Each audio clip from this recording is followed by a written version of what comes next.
Ah, voilà.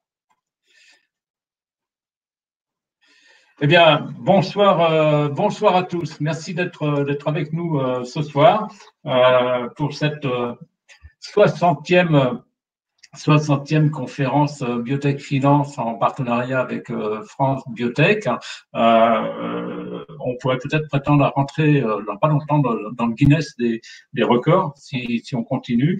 Voilà. Alors ce soir, j'ai le plaisir d'accueillir Jean-Philippe Combal, qui est avec nous, mais qui malheureusement n'a pas de caméra. Donc on entendra sa voix, mais ce sera très très bien parce que on a beaucoup de choses à se dire sur Vivette Thérapeutique.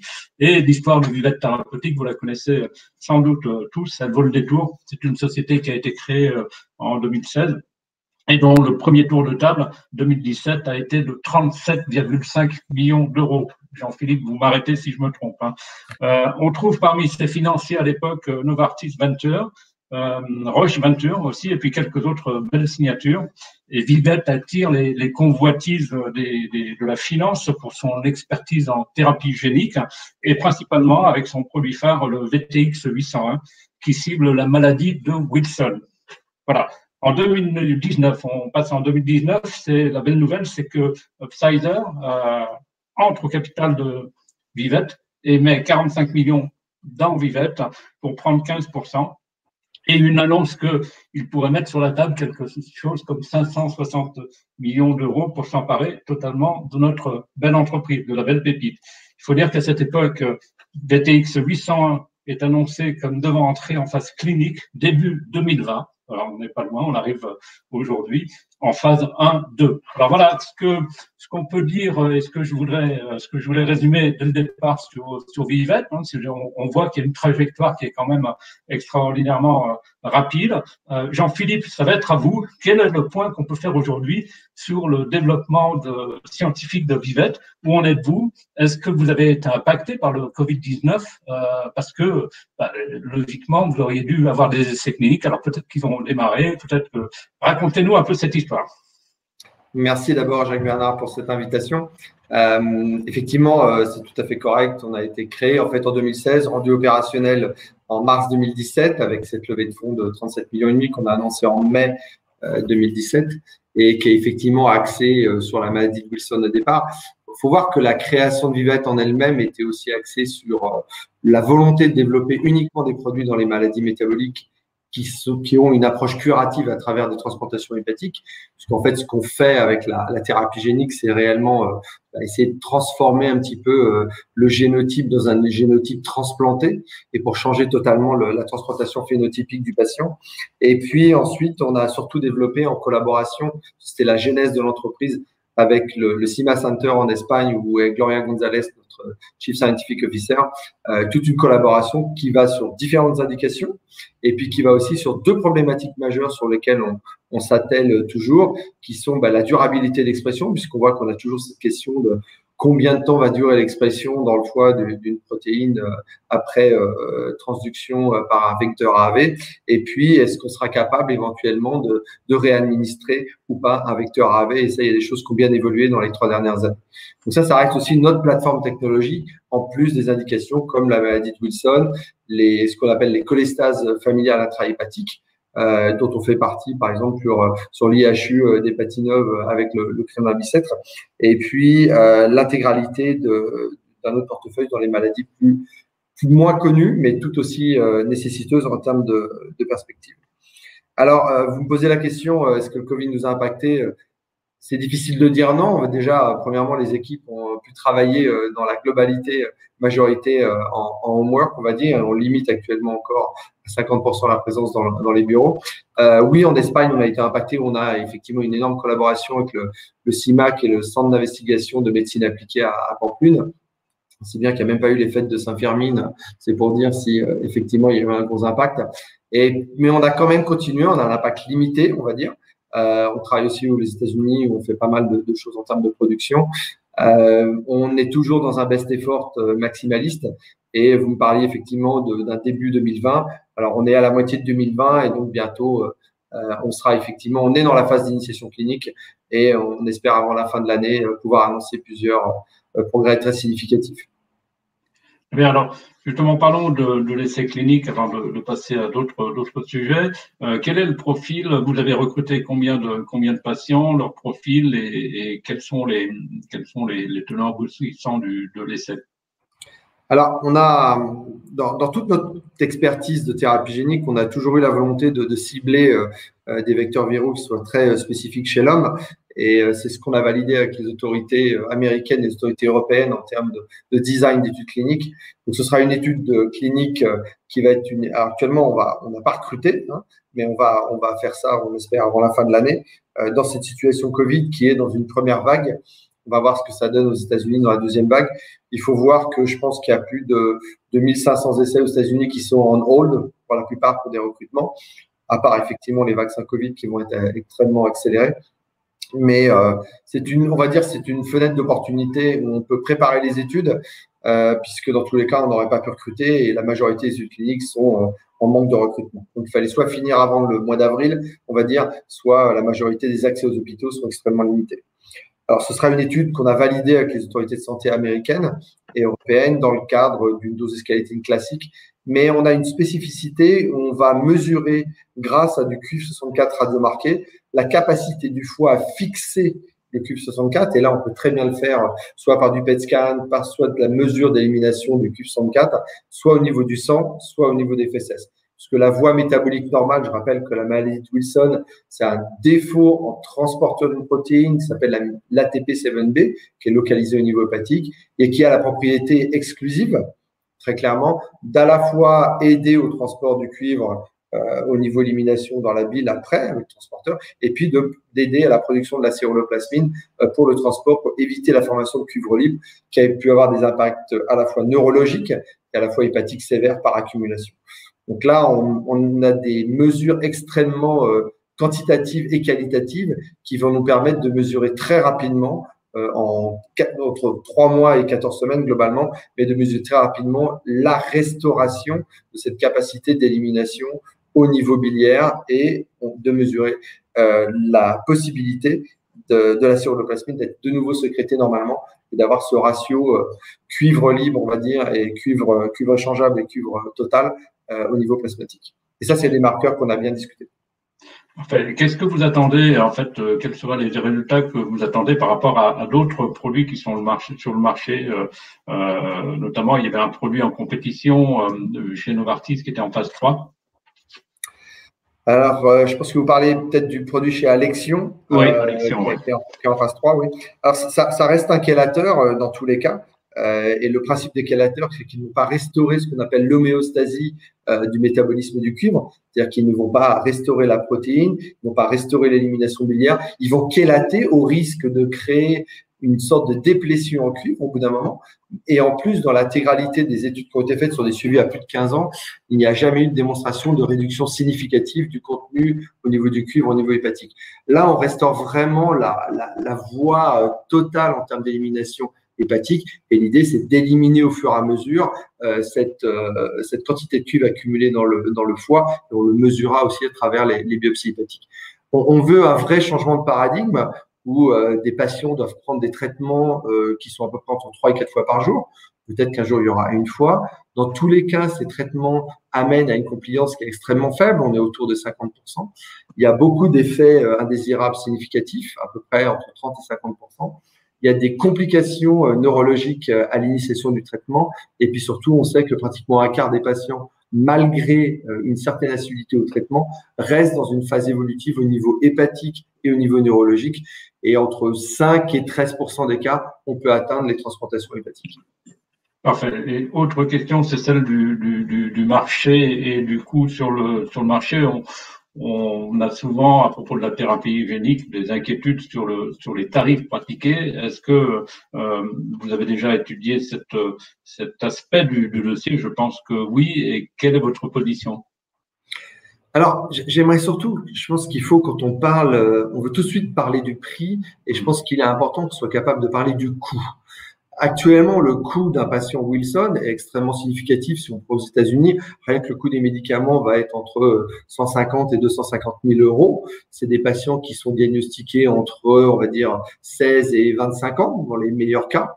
et s'ils n'ont pas eu de complications significatives, puisqu'on attend l'accumulation du cuivre pour avoir des effets significatifs et être bien diagnostiqué. Il y a cette espèce d'errance diagnostique qui peut durer entre 1 à 2 ans, voire 7 ans. On a le cas d'un patient neurologique, un ancien militaire aux États-Unis. On a fait une discussion avec des patients de façon significative qui a démontré extrêmement significativement les complications neurologiques à long terme qu'il a, qui sont partiellement réversibles, des difficultés à parler, des difficultés à s'exprimer, difficultés dans les mouvements, comme un jeune syndrome parkinsonien. Quand vous me parlez de prix, avant tout, moi, j'aimerais parler d'économies potentielles qui peuvent être faites au niveau de la santé. Et c'est ça qu'on étudie dans le cadre des bases SNDS, donc le fameux Health Hub qu'on a au niveau de la sécurité sociale. On l'a étudié aux États-Unis, on est en train de l'étudier en France, on va l'étudier en Angleterre, on va l'étudier en Allemagne. Et je pense qu'avant de parler du coût, si on regarde bien les économies potentielles, il y a si on prend, par exemple, une bonne analogie, c'est l'hémophilie. On peut parler effectivement d'un coût qui paraît exorbitant, qui peut dire 1,5 million, 2 millions, 3 millions. Mais si on regarde le coût cumulé par an d'un patient qui se traite en hémophilie depuis sa naissance jusqu'à la fin de sa vie, qui est à peu près une vie normale, on va atteindre des coûts de pratiquement 90 millions. Voilà. Donc ça pose un petit peu les choses. Je pense qu'on a plus un problème de structure au niveau des payeurs et au niveau du remboursement et de la prise en charge, qui est une structure annuelle, puisqu'on a un budget annuel. A contrario, si on avait la possibilité de générer un système qui effectivement mesure le succès du produit sur du long terme avec on va dire un plafonnement de paiement, on a très bien démontré, ça a été fait dans plusieurs rapports, notamment dans l'Alliance Regenerative Medicine, qui est un groupe qui travaille beaucoup sur le market access, dont je fais partie au niveau du groupe européen. Et là, il y a démontré des économies potentielles massives sur du long terme. Effectivement, au départ, il y a un upside, on va dire, parce qu'il y a la nécessité de payer peut-être un upfront et pas des mensualités, mais des annuités. Mais par contre, sur le long terme, il y a un énorme gain bénéfique. Et ça, c'est ça qu'on a du mal à… Je pense que tout le monde le perçoit, le voit. A contrario, dans cette démarche-là, il y a toujours cette complexité de dire je m'en fous, j'ai un budget annuel à manager rapidement et je veux faire des économies. Mais c'est toujours ce ratio entre les bénéfices attendus sur du long terme et le coût sur du court terme qu'il faut bien manager. Donc oui, il y aura un coût, on espère, à la hauteur des ambitions que peut apporter ce traitement. Parfait, merci pour cette réponse. On passe maintenant au deal. Alors, n'hésitez pas à poser vos questions par écrit dans le chat ou dans l'onglet questions, si vous avez des précisions à demander sur ces premiers points.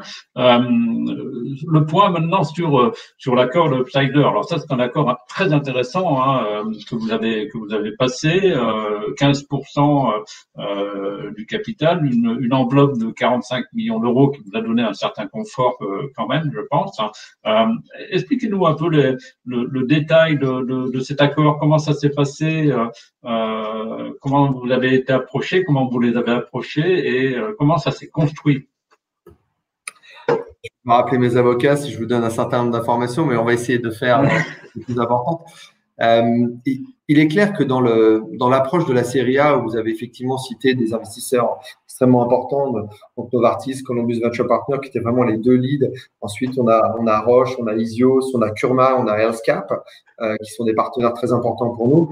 On avait, je veux dire, dans le classicisme du développement des biotechnologies, deux options majeures. C'est soit faire un partenariat très tôt, et on nous a contactés pour des licences, mais faire une licence, c'est un peu vendre l'entreprise sans la vendre, donc ça a peu d'intérêt, surtout très tôt dans le développement.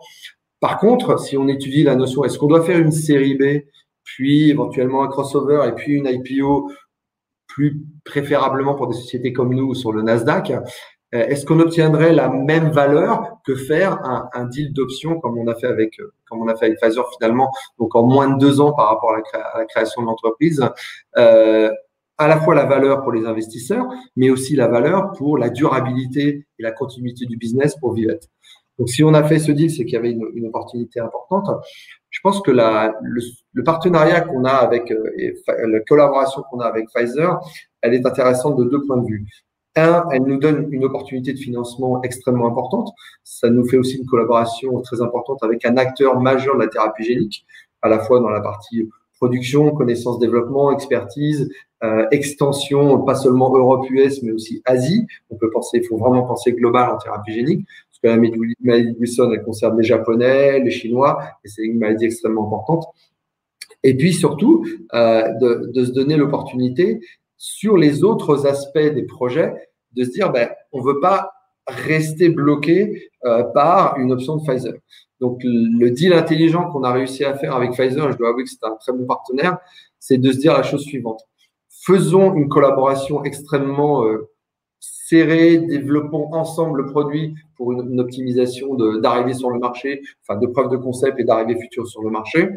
Et puis, donnons à l'opportunité à Pfizer, fonction des résultats cliniques, d'exercer l'option. En même temps, posons-nous la question suivante. Que va-t-il se passer si Pfizer n'exerce pas l'option? Et c'est là qu'on doit assurer la continuité du business. Et c'est pour ça qu'on a voulu garder définitivement une société innovante, une société qui soit, je dirais, attractive financièrement, attractive dans l'innovation et qui crée aussi de la valeur en dehors du projet Wilson.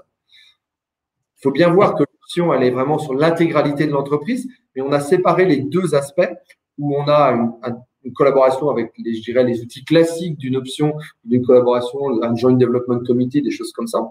Et de l'autre côté, on a un fonctionnement normal d'une société de biotech. Ça paraît un petit peu schizophrénique, mais on a un développement normal de la biotech sur les autres aspects avec la majorité du board qui décide sur les autres aspects de l'innovation. Et ça nous assure la continuité du business. Et dans tous les cas, ça assure de la valeur future pour Pfizer ou pour une nécessité de refinancement pour assurer une vision long terme. Enfin, comment ça se passe quand on a déjà Roche, on l'a cité tout à l'heure, hein, vous avez déjà Roche au Roche Venture, et puis un autre grand qui est Novartis. Comment ça se passe pardon, Novartis et Roche. Comment ça se passe quand vous avez un nouveau qui arrive, qui est Pfizer, et qui risque d'emporter le lot, on va dire? Alors, c'est très clair. On a les ventures, on va dire, dans le bras Novartis, on a les ventures dans le bras Roche.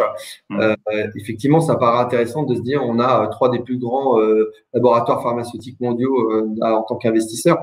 Ça se passe très bien puisque je pense que ces acteurs, couplés aux autres acteurs qui sont Kurma, Isios, Healthcap et Columbus Venture Partners, là, on a vraiment une synergie où on a des corporate ventures avec des plus petits ventures.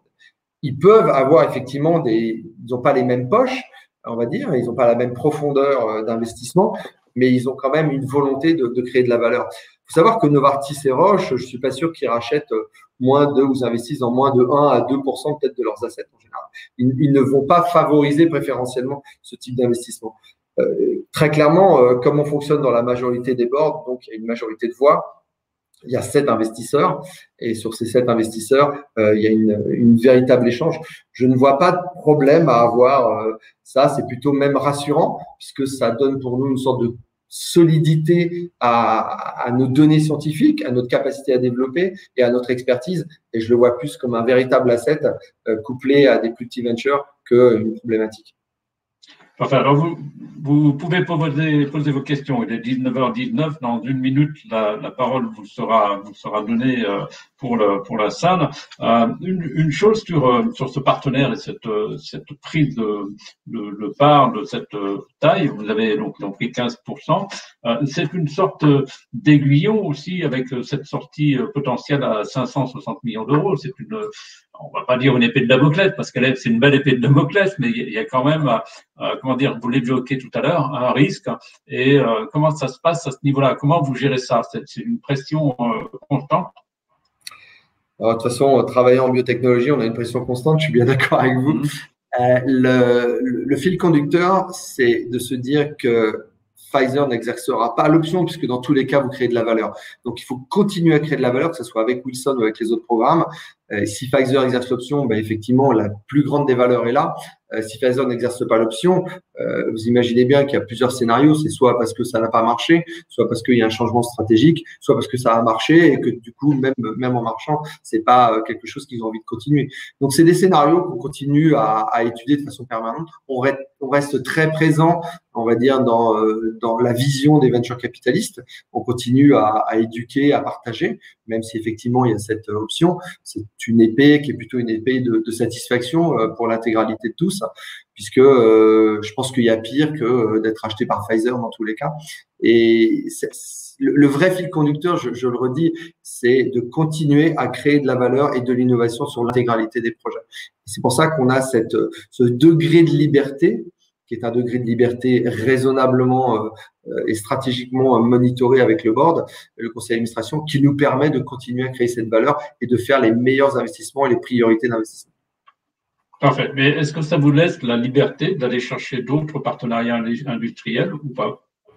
Alors, quand on a une option comme ça, c'est difficile d'aller chercher d'autres partenariats industriels. Après, il y a d'autres capacités. Par exemple, dans les plateformes qu'on utilise, on peut très bien se dire, si Pfizer veut pas l'utiliser dans certains domaines, est-ce qu'il nous laisse faire le licensing out ou etc. Donc, oui, il y a toujours des possibilités, mais dans tous les cas, si ça se fait en accord avec Pfizer. C'est en bonne intelligence. Parfait. Vous pouvez maintenant poser vos questions par écrit, soit dans le chat, soit dans l'onglet questions. Je les attends pour les retransmettre à Jean-Philippe. Une question maintenant sur votre partenaire en Espagne, cet institut en thérapie génique. Parlez-nous un peu de la manière dont vous travaillez ensemble. Alors, on a une collaboration extrêmement spécifique puisqu'on a une collaboration exclusive sur les maladies métaboliques et on a 6 personnes dans la filiale, dont Gloria Gonzalez qui est cofondatrice avec moi et sur la partie direction scientifique. Cette équipe de 6 personnes est épaulée par une majorité de personnes travaillant dans le cadre de nos collaborations diverses sur sur les 7 projets sur lesquels on travaille ensemble. Et là, on a à peu près entre 20 et 25 personnes qui travaillent spécifiquement pour notre compte dans le cadre de ces travaux de collaboration. On travaille vraiment sur ces plateformes.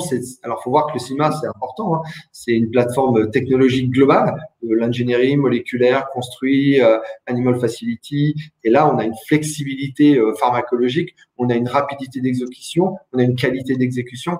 Et d'avoir cette capacité, c'est comme avoir un centre de recherche à disposition, mais c'est dans le cadre d'une collaboration spécifique. Et les équipes sont vraiment extrêmement dévouées, dédiées, et il y a une expertise qui est réelle.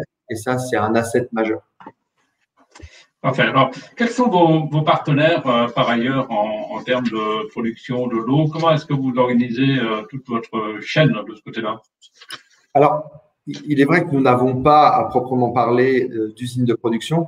Nous avons un partenariat sélectif avec, je dirais, deux CDMO spécifiques, mais malheureusement, je ne peux pas donner plus d'informations. Je pense que d'ici la fin de l'année, on fera des communications plus spécifiques. Mais c'est des CDMO qui ont la capacité de produire pour de la toxicologie, de la phase 1 et du commercial. C'est ça qui est bien. Bon, on va peut-être pousser, en attendant les questions, j'attends avec impatience, on va peut-être pousser sur les autres programmes que VTX 800. Est-ce que vous pouvez les développer les uns après les autres? Qu'est-ce qu'il y a dans votre pipeline qui mérite attention? Alors, c'est une très bonne question parce qu'on a récemment obtenu la désignation orpheline sur ce qu'on appelle la maladie progressive familiale, donc des cholestases familiales héréditaires intrahépatiques de type 3. Il faut savoir qu'on a un certain nombre de récepteurs au niveau de la bile et il y a des maladies génétiques extrêmement invalidantes puisque dans 80% des cas, les enfants sont transplantés au niveau hépatique avant 18 ans, voire 50% avant l'âge de 10 ans. Et dans ces maladies, il y a 2 majeures pathologies, ce qu'on appelle la maladie type 2 et de type 3 en termes de cholestase familiale. Et là, on développe des thérapies géniques pour permettre de traiter tôt, pour permettre de réinjecter ou d'avoir cette durabilité d'expression qui va être couplée avec le vecteur. Donc là, on va rentrer en phase clinique plutôt en 2021, début 2022. Et ce sont des projets fascinants, même si c'est des maladies ultra-orphelines. Et on travaille en collaboration avec le professeur Jacquemin et le professeur Gonzalez à Aucrem-la-Bicêtre à Paris, qui sont vraiment un des centres experts. Et très honnêtement, si on peut réduire, voire totalement annuler, on va dire, un certain nombre de greffes hépatiques, ce sont des signes totalement transformatifs. Il faut savoir que ces maladies ont développé un certain nombre d'intérêts majeurs, puisqu'il y a 2 types d'entreprises qui développent, d'ailleurs, c'est des projets d'origine de Shire, et de façon intéressante, Je pense que dans le passé, c'est des molécules qui avaient aussi été développées par Pfizer, mais c'est des molécules qui sont maintenant développées par Albireo et Mirum aux États-Unis et qui ont probablement des indications en 2021. Donc, ça va nous aider puisque ça va encore mieux stabiliser les patients et ce sera encore peut-être, on espère, plus facile d'aller traiter en thérapie génique. Bien. Donc, est-ce que aujourd'hui, combien est-ce que vous avez consommé et combien est-ce que vous consommez sur vos 45 millions d'euros? Où est-ce que ça vous amène exactement avant éventuellement une prochaine levée de fonds? Est-ce qu'il y en aura une ou pas? Alors, puisqu'on a une option et que cette option, elle est exerçable sur un certain nombre de données cliniques sur la maladie de Wilson par Pfizer, il est clair qu'on va attendre cette décision de levée d'option sur la maladie de Wilson avant d'aller chercher d'autres fonds. On a suffisamment de cash au regard de la première levée de fonds et des 45 millions de Pfizer, sachant que sur les 560 millions, je ne peux pas tout dire, mais il y a un certain nombre de milestones qui vont nous permettre aussi d'avoir des financements supplémentaires. Et là, on a suffisamment d'argent pour aller jusqu'à fin 2022. D'accord. La crainte pour tous, c'est évidemment qu'il y a un rachat et que la belle petite pépite que vous constituez parte de France. Alors, c'est une bonne question. J'ai presque envie de vous dire, si on n'avait pas fait ce deal avec Pfizer, on aurait fait une série B qui était en cours de construction d'ailleurs. Pendant ce deal, on suivait les deux options à la fois. Dans tous les cas, on aurait fait une IPO au Nasdaq. Donc, il y aurait une partie effectivement de l'entreprise qui serait partie sûrement aux États-Unis, puisque l'Euronext permet effectivement de lever des fonds, mais des fonds relativement limités. Et quand vous regardez l'intégralité des levées de fonds qui sont faites, les grosses sont faites en IPO et au Nasdaq. Donc oui, il y aura une partie, mais si on est racheté, écoutez, je ne sais pas ce qu'on deviendra, mais dans tous les cas, je ne suis pas très inquiet au regard de notre expertise et de notre capacité de développement de produits en thérapie génique. Parfait. Alors j'ai une question. Et je suis content d'avoir une question de Damien Saloz du réseau FindMed que vous connaissez certainement, qui trouve surprenant qu'un board composé de VC corporate importants ait encouragé le CEO à aller voir une pharma concurrente peu après la série A. Est-ce car leur maison mère n'était pas ou plus intéressée pour vous acquérir? Alors je peux comprendre la question. J'aimerais rappeler un point important. Les VC de type corporate Novartis ou Roche sont vraiment des investissements financiers, des investissements de stratégie d'innovation. Ce ne sont pas des investissements qui sont faits ni pour Novartis Pharma, ni pour Roche Pharma. En fait, c'est vraiment, faut savoir que la branche Novartis Venture Fund est indépendante de Novartis Pharma, même si au départ, c'est un fonds qui est créé par la pharma. Ils gèrent leur portefeuille. Roche Venture rapporte sur la partie finance. Elle dépend du CFO. Donc, en fait, ils font souvent des investissements qui ne sont pas forcément dans les compétences de Roche ou dans la volonté de rachat. Comme je disais précédemment, moi, je pense, j'ai pas les statistiques précises, mais ce que j'avais entendu, c'est que moins de 2% des investissements de ces corporate pharma ne rachètent jamais. C'est les seuls produits qu'ils peuvent éventuellement racheter. Donc, c'est très rare qui font des acquisitions comme ça. Alors, effectivement, s'il y a une grosse part d'investissement dans le Novartis ou de Roche et qui rachètent, ils peuvent faire des économies de rachat puisqu'ils s'enrichissent eux-mêmes en se payant poche gauche, poche droite. Hein. Mais c'est pas quelque chose de ciblé. Et par exemple, nous, on a un deal avec Pfizer Inc., c'est-à-dire avec la société mère américaine. On n'a pas un deal avec Pfizer Venture. Voilà. Là, c'est une différence. C'est un asset stratégique versus un asset d'investissement. On a quand même un peu de difficulté à imaginer qu'il cloisonne à ce point-là et qu'il ne regarde pas trop. Et puis en tout cas, si c'est une affaire qui marche, ne pas regretter de ne pas avoir investi dedans, de ne pas avoir mis beaucoup plus et repris la société. Je vous comprends tout à fait. Je dirais la chose suivante. Je ne dirais pas qu'on n'a jamais contacté Novartis Pharma et Roche Pharma.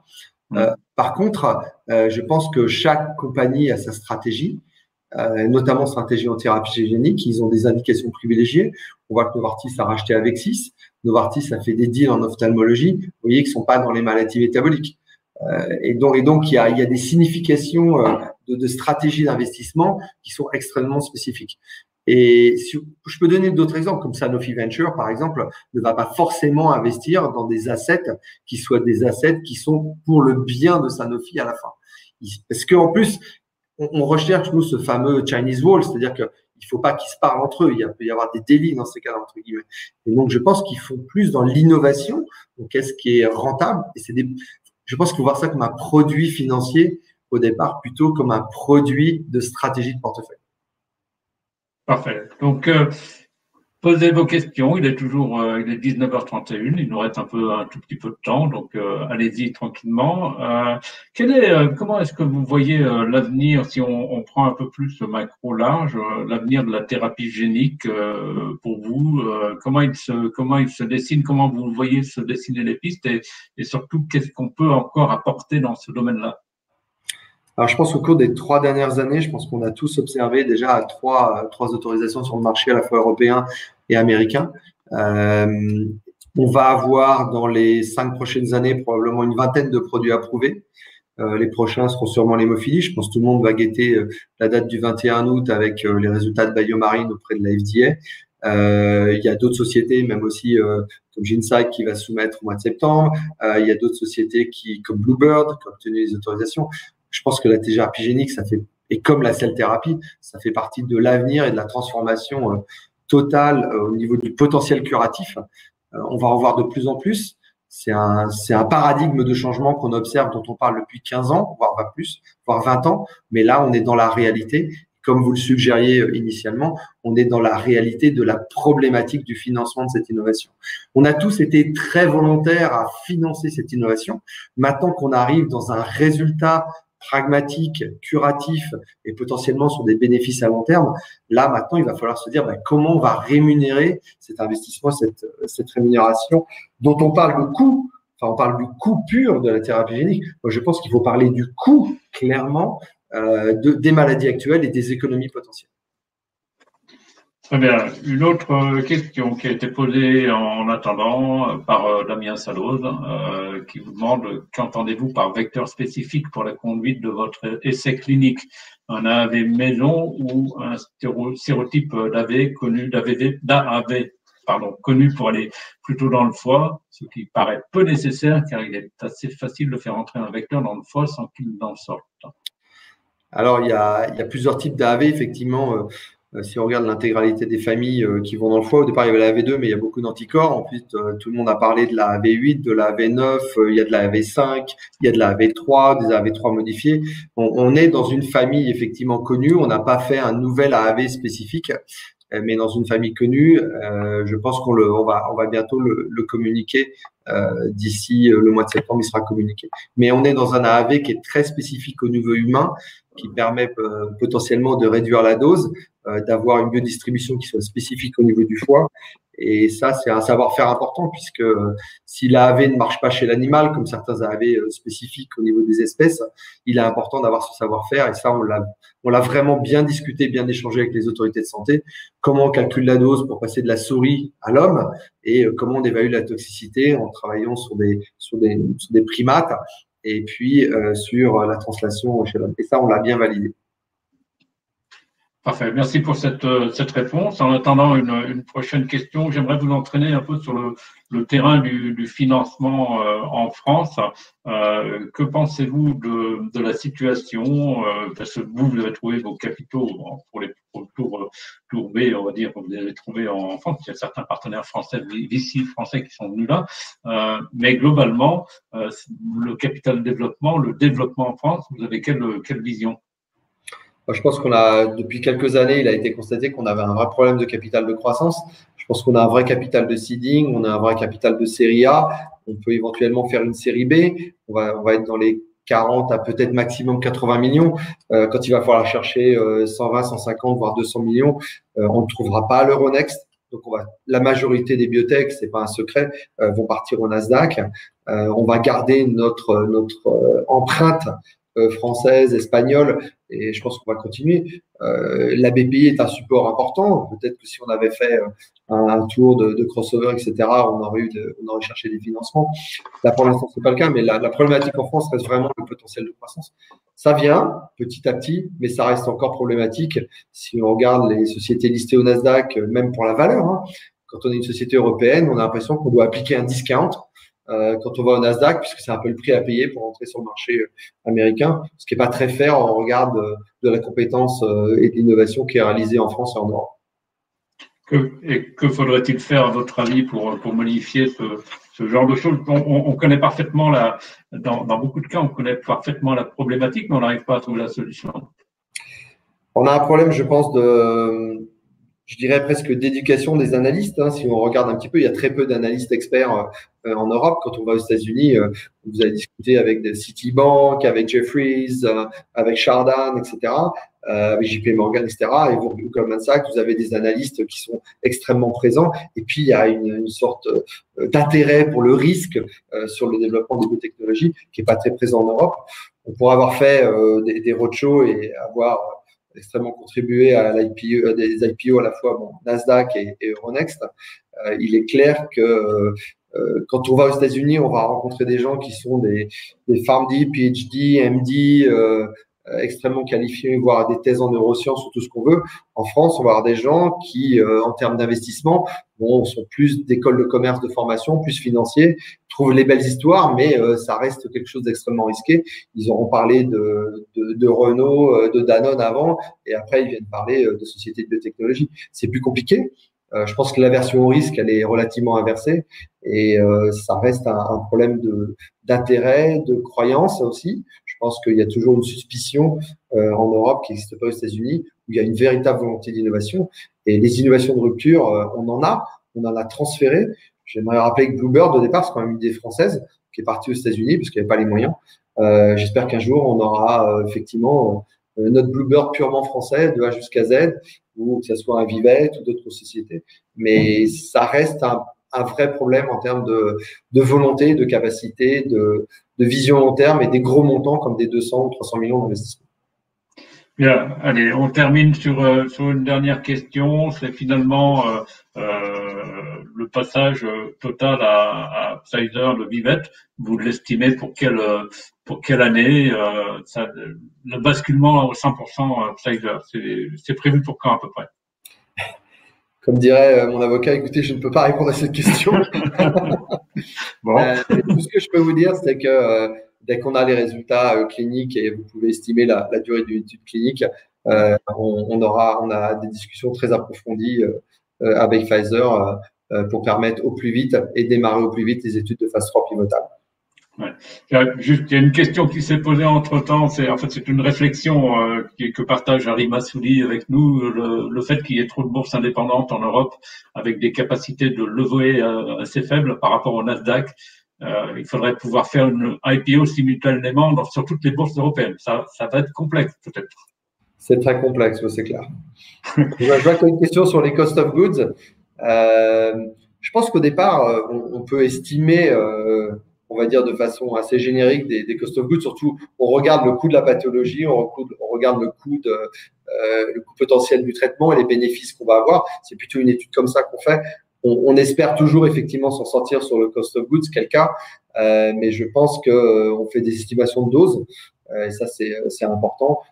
Mais c'est pas le critère principal au départ. Je pense que l'innovation de rupture et la capacité de faire une injection, un traitement et d'avoir un potentiel curatif, c'est ce qu'il y a de plus significatif dans la transformation thérapeutique. Eh bien, merci pour cette overview totale, ce décryptage total de ce que vous faites et des accords que vous avez passés. Alors, comme à l'accoutumée, je vais faire les annonces pour les prochaines conférences. Déjà, demain, il y a le numéro 907 de Biotech Finance qui paraît. Demain pour les abonnés à 17h en ligne et en PDF. Donc, on parle de quoi? On va parler d'abord de la lancée de OncoDNA qui a mis une option pour faire une OPA amicale sur Intégragène. Donc ça, on a interviewé les deux CEO, que ce soit Bernard Courcieux ou Jean-Paul Detif, pour qu'ils nous expliquent un peu comment ça allait se passer. Ça, c'est notre une. On parle aussi de l'affaire de Selectis, qui a eu un coup dur à New York il n'y a pas si longtemps, cette semaine, en tout cas, en début de semaine. Et puis, on aborde aussi la question de ce fameux fonds anti-biorésistance créé par 23 Big Pharma qui ont mis 1 milliard d'euros pour soutenir la création de 4 produits antibiotiques sur les années à venir. Ça va pas être facile, mais ils tentent le fait, et puis de faire un peu de, on va dire, de lobbying auprès des gouvernements pour qu'ils revoient un peu leur politique sur les remboursements, le réglementaire sur les antibiotiques. Voilà un peu la thématique, la colonne vertébrale du 907. Et puis la semaine prochaine, pour ceux que ça intéresse, on fait toujours en conférence, une petite masterclass sur comment communiquer, comment aborder la presse dans le domaine des sciences, la presse en général, pas que Biotech Finance, un peu que vous connaissez comment on nous aborde, mais ça va être intéressant de savoir un peu, de vous donner les marqueurs de la relation avec les journalistes. Si ça vous intéresse, ça peut être intéressant pour vos futurs développements. Voilà, merci à tous. Merci Jean-Philippe Combal pour cette intervention et toutes ces précisions qui, j'espère, ne vous attireront pas d'ennui avec vos juristes, n'est-ce pas? Et puis, merci à vous. Merci à tous les participants d'avoir été avec nous, et à très bientôt, à la semaine prochaine en tout cas. Bonne fin de journée. Au revoir.